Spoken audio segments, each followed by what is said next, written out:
Sa pong pagpapalang umaga sa inyong lahat, mga minamahal at mga kababayan kong sa buong Pilipinas. Muli po tayong maglilecture sa inyo at magbibigay ng informasyon patungkol sa mga healthy lifestyle ng ating pong pamumuhay sa ating pong mga kababayan. Kaya bago po tayo magpasimula na magbigay ng kaunting impormasyon sa inyo mga kababayan, ay nais ko pong munang hingin sa inyo ang tayo ay manalangin. Minamahal po namin Diyos sa umagang ito. Amin kayong pinasasalamatan at pinupuri at sinasamba sa Espiritu at katotohanan. Pinikilala po namin, Ama, ang inyong kabutihan sa aming buhay. Narito po ngayon, magliliktur kami at makikinig ng likturang ito patungkol sa healthy lifestyle sa aming pong mga kababayang Pilipino at mga kababayang Pilipina. Nawa, Panginoon, ipagkakaloob nyo sa bawat isang aabutin ng impormasyon na ito patungkol sa kalusugan ay kanila pong matuntun at matuklasan at madagdagan pa ang kanilang kaalaman lalo't sa kapanahunan ng pandemya. Inihiling po namin, Panginoon, ang pagpupuspos ng banal na Espiritu. Salamat po ng marami, Panginoon, sa katiyakan at sa pagdinig niyo sa aming dalangin. Sa pangalan po ng aming Panginoon Hesus. Amen. So, mga kababayan, alam po nyo ngayon ay tayo po ay patuloy po tayo na nagsasagawa ng ganitong uring turo ng healthy lifestyle, sapagkat ngayon ay tunay na patuloy po tayo na nagtutuklas at nagre-research at sa ating pong sa kabila ng ating pong mga lektura na isinasagawa sa via Zoom o di kaya sa ating pong pagliliktur sa iba't ibang sulok ng Luzon, ay napakarami po tayo ngayon na nasusumpungan na iba't ibang uring karamdaman. Ano po, alam nyo, noong mga nakaraang lamang week, ako po ay napariyan sa lugar ng Cavite. Tansa Cavite ay na marami po tayong napaglikuran diyan sa ating mga kababayan na talaga namang ang babata pa po ngayon ng mga napaglingkuran natin, na ang iba ay halos 28 anyos, meron na pong mga breast cancer. Ang iba ho ay wala pa po halos 24 o kaya 22 anyos ay meron ng colon cancer. Ay sa tingin po nyo,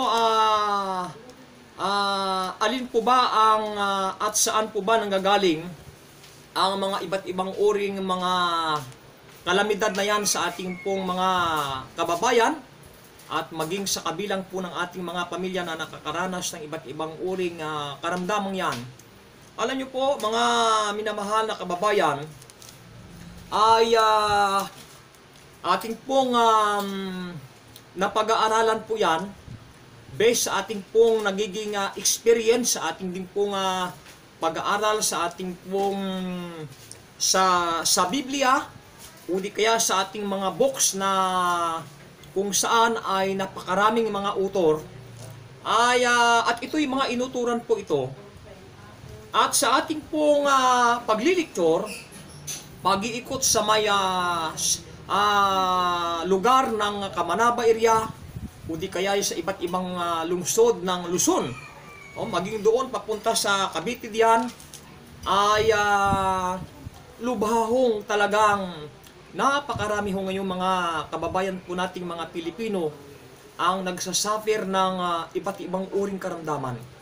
Kaya nga talagang tayo nagpupursige, mga minamahal, para ito ay makatutulong ho sa inyo sa paglago at maisulong ang hanay ng healthy lifestyle. Yung pong baga ay ating pong kailangan natatangkilikin at kailangan ay umubra na sa bawat pamilya bawat tahanan ang pag-iingat ng iba't ibang uring mga pagkain at iniinom. Alam po nyo mga minamahal, ay kung bakit ngayon ay laganap at ngayon ay tagang nagnanambiruan ngayon ang mga sakit na yung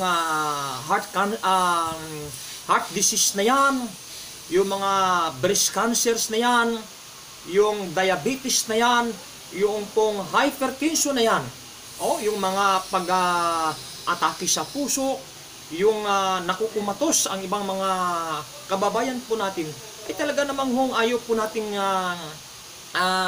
sa aminin o sa hindi, nakikita po ito ng ating mga kanya-kanyang mga mata sa ating pong mga palipaligid o di kaya sa ating mga kapitbahay. Kaya nga po, minsan mababalitaan ninyo, may mga kapitbahay kayo, may mga kaibigan kayo na siya ay na-stroke na siya at ang iba'y nakumatos, ang iba'y naman naoperahan, pagkatapos maoperahan, siya'y nangamatay na. Alam nyo ho, minsan ay mayroon din pong malaking kapananagutan ang ating pong ang wika ay mga dalubhasang tagapagturo. Marami ho kasi ngayon sa ating pong mga manggagamot, hindi na po natin talagang determinuhan kung ano po yung kanilang tawag sa kanila. Pero siguro naman, ay alam na po ninyo kung ano po ang ibig ko pong sabihin. Marami ho ngayon sa ating mga manggagamot na talaga namang maging ho sa YouTube, sa Facebook, napakarami hong talagang lubha ang mga tagapagturo ngayon patungkol sa kalusugan. Ano po? Patungkol sa kalusugan ng ating pong mga kababayan. Subalit, meron hong nakikita natin na talagang sasabihin po natin na talagang napakarami silang mga pagkukulang. Kasi bakit? Bakit ho natin sinasabi na napakarami ho silang mga pagkukulang? Tingnan po nyo, marami ho ngayon mga talaga namang nakapag-aral sila ng kanilang mga kursong tagapagturo patungkol sa kalusugan ng ating mga kababayan. Tama po yun. Ano po?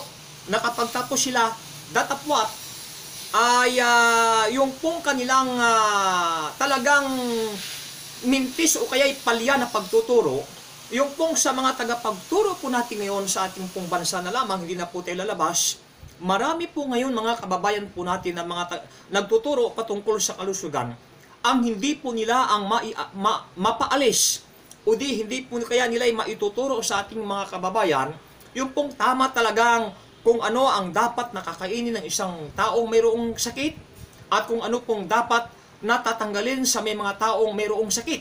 O di kaya, halimbawa, kapag ka yung tao ay mayroong pong 5 gamot o kaya 5 gamot na maintenance pataas o di kaya 8 gamot na maintenance pababa. Ano po? Ano ho ba? Sabihin po natin, magbibigay po tayo ng halimbawa. Kapag ka ang tao ay mayroong sakit na cancer, ano po, o di kaya diabetes, 8. Halimbawa ito 8 yung kanyang maintenance. Abay dapat ho ay sa mga mga tagapagturo, ituturo talaga dapat yung pong bawal.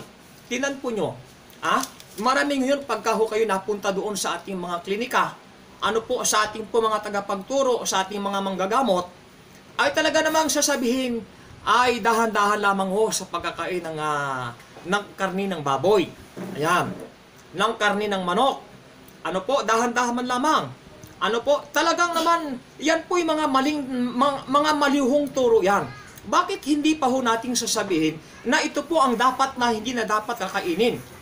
Ako sasabihin ko po, kung bakit ngayon na napakarami ho mga taong nangamatay na ating mga kababayan, ano po, yung mga breast cancer na yan, yung may mga maintenance ng diabetes na yan, yung mga may mga maintenance sa hypertension o kaya sa high blood, ano po, o di kaya iba't ibang uring karamdaman, ano po, kung bakit sila ay nangamatay ng tuluyan at alam nyo, karamihan pa ho ngayon sa mga pasyente po na may mga ganyang karamdaman, ay talagang hindi sila, kung minsan nangamatay sila, nangamatay yung ating mga kababayan, sanhi ng maling pagtuturo ng ating mga manggagamot na hindi nila talagang maiturot, maipatanggal ang mga bawal na dapat na huwag nang kakainin.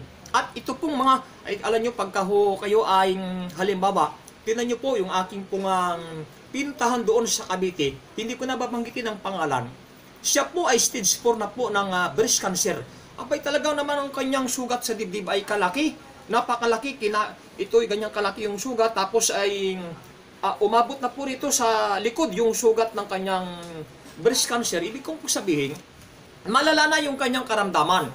Tingnan nyo po, hindi pa ho maituturo, hindi pa ho maipababaklas.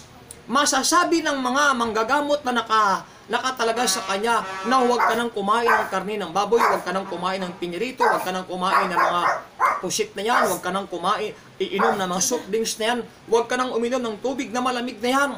At tapos saan niya, sige-sige ang inom ng maraming gamot.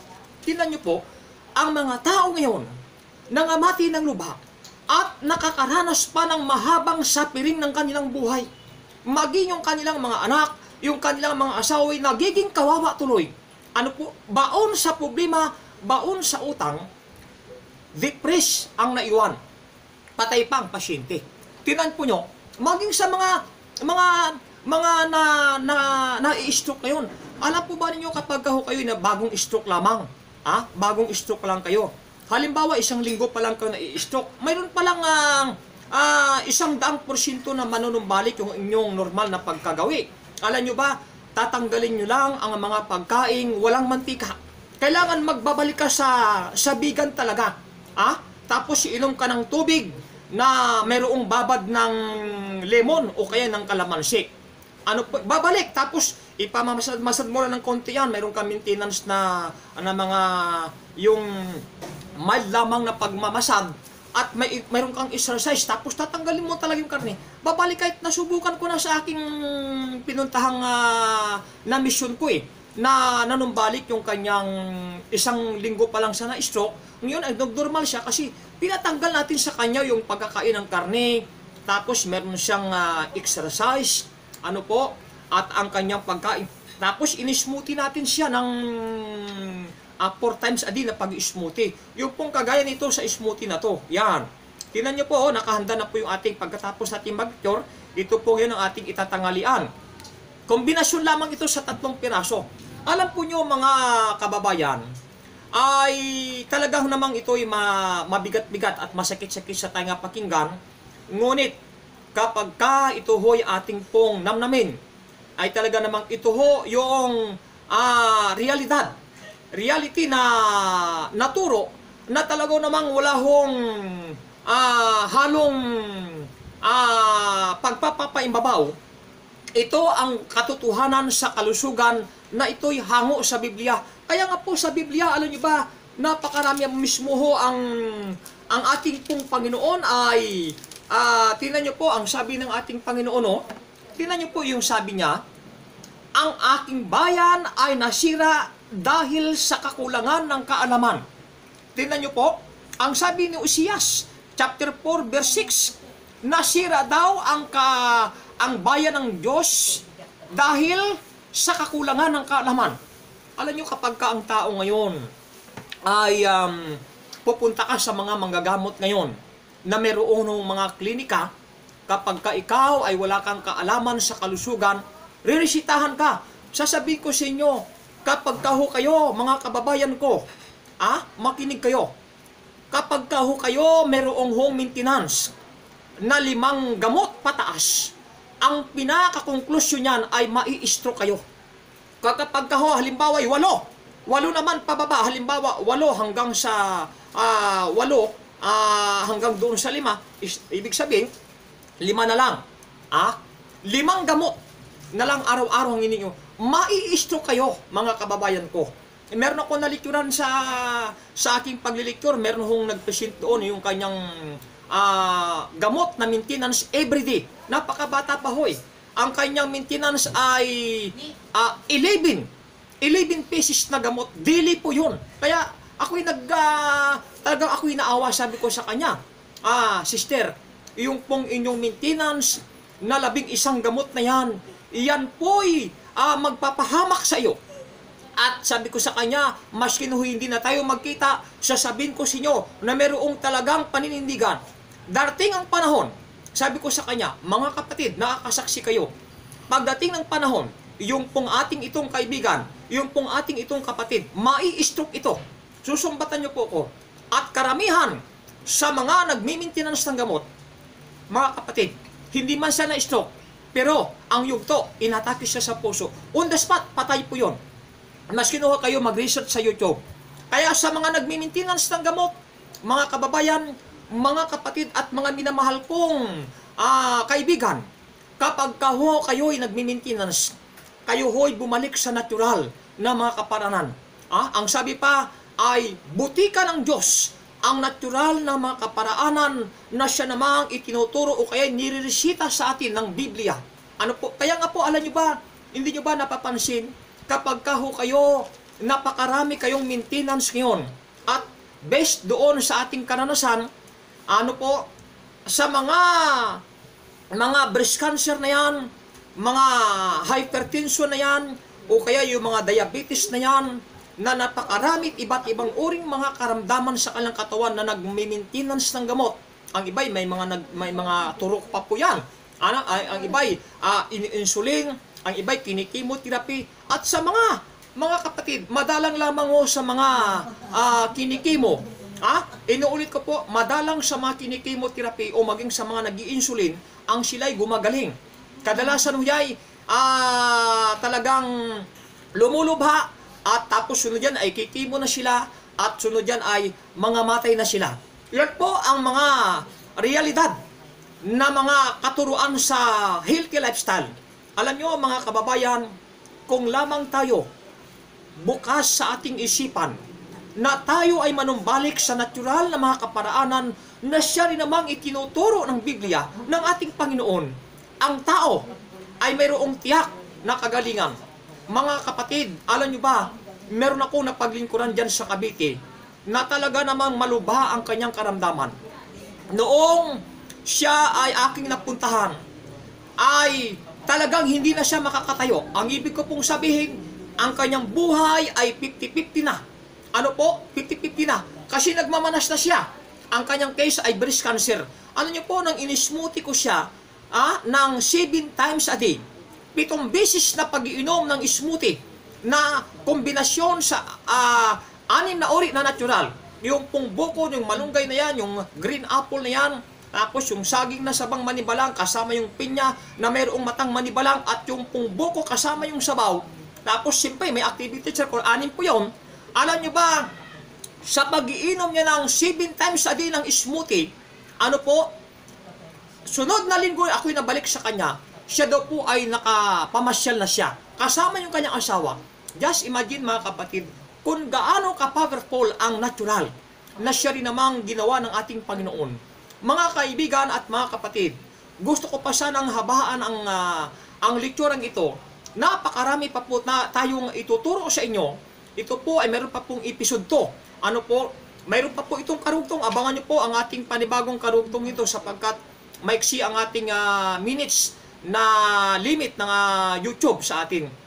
Kaya mga kababayan, kawawa po yung ating mga kababayan na yung pong ang iba'y nangamatay na sila, nag-long suffering pa sila, kasama yung sacrifice ng kanilang mga anak, yung kanilang asawa, tapos napakarami pa po nilang iniwanang suliranin sa kanilang asawa. Mga kaibigan, naway buksan ng Diyos ang inyong mga isipan, yung pong inyong puso sa panunumbalik ng natural. Alam po ba ninyo, yung pong mga sakit sa puso, yung mga diabetes na yan, hypertension na yan, yung mga nagmi-maintenance na yan, mga kaibigan, kayo ay aking hinahamon. Akin din po kayong wini-welcome sa aking YouTube channel, o di kaya sa aking number, o di kaya sa aking Facebook. Kapag kayo mayroong karamdamang may mga sakit sa puso, nagmi-maintenance kayo ng 5 pataas, maskin anong hunghuring sakit, yung po mga malulubang karamdaman na yan, ay maaari nyo po akong kontakin. Ako po ay handang maglingkod sa inyo. Maskin sa buong Pilipinas, ako po ay handang pumunta sa inyong tahanan. At gusto ko po kayong paglilingkuran, lalo na po sa ating pong mga kababayan, na talaga namang ang wikay iniluwal na ng mga hospital. Yung pong mga talaga namang ang wikay, kumain na niya ng maraming pagkain, masasarap na pagkain sapagkat yung pasyenteng yan ay wala ng pag-asa. Mga kaibigan, hindi po natin itinataas ang ating sarili, kundi ang ating mahal na Panginoong Jesucristo, ang ating Diyos sa langit, ang siyang ating laging inaapuhap. Lagi po nating inaasang tutulong sa atin, sapagkat yung pong ating itinuturo sa inyo, ito po ay mga natural na siya rin namang ginawa ng Diyos para kasangkapin ng ating kalusugan, ng ating katawan at ng ating pong sangbahayan. Ano po? Kaya nga po kapag ang tao'y bukas lamang sa natural, sasabihin ko sa inyo, yung pong mga tao na mga inaayawan na sa iba't ibang uring mga manggagamot, kapag ka nagbalik sila sa natural, sa mga kombinasyon ng mga prutas na talaga namang inutura ng ating mga dalubhasa, kagaya ho nito ng bok na healthy juices, mga kababayan, kagaya ho nito ng bok na Ministry of Healing, na talaga namang napakaganda. Ano po? Nakagaya na lang ng bok ng Healings Healings Wonders of Charcoal. Tsaka yung pong simple, yung ating pong bok na kapag halimbawa wala kayong blender, gusto niyo pong kumain ng mga prutas na kombinasyon, meron po tayong healthy foods and healthy lives. Ayan. Meron pa po tayo, marami po mga iba, kagaya po ng bok na Cooking Smart, patungkol naman sa mga pagluluto, patungkol sa mga style ng pagluluto ng vegetarian o di kaya ng vegan, o di kaya ng mga raw na mga kaparaanan para sa ating kalusugan. Mga kababayan, ako po'y tapos na at ako'y magtatanghalian na po ng kombinasyon na tatlong kombinasyon po ito, yung pinya kasama yung pong mata, ano po, tsaka yung carrots at tsaka siyempre yung pong malunggay. Kaya nawa mga kababayan at mga kapatid, atin pong laging mitiin na sa ating pong pagtuturo, wala po tayong inaangking kayo'y ating saktan. At pilipitin yung pong inyong pagkaunawa. Kung hindi ating pong idalangin sa Diyos, lalo pa po kayong patingkarin ng Panginoon sa pagkaunawa na hindi po natin mabaluktot, lalo po sa ating po mga tagapagturo sa buong Pilipinas. Sino ka man mga kababayan, sino ka man kapatid at kaibigan, ituro po natin ang tamang proseso ng pagturo. Kung ang dapat aalisin ay aalisin. Kung anong dapat na ipapakain sa ating po mga pasyente, ipakakain po natin na hindi salungat sa aral at aklat o di kaya ng Biblia na siyang itinuturo ng ating Panginoon. Kaya mga kababayan at mga kapatid, nawa inyo pong patuloy na hanapin ang katuruan patungkol sa kalusugan at lalong higit ang ating pong Panginoon. Magandang umaga at may galbi sa sol. Tayo po ay magkakaroon mag-smoothie na at ating na pong itong kakainin. Magandang tanghali po sa inyo. Mahal kayo ng Diyos.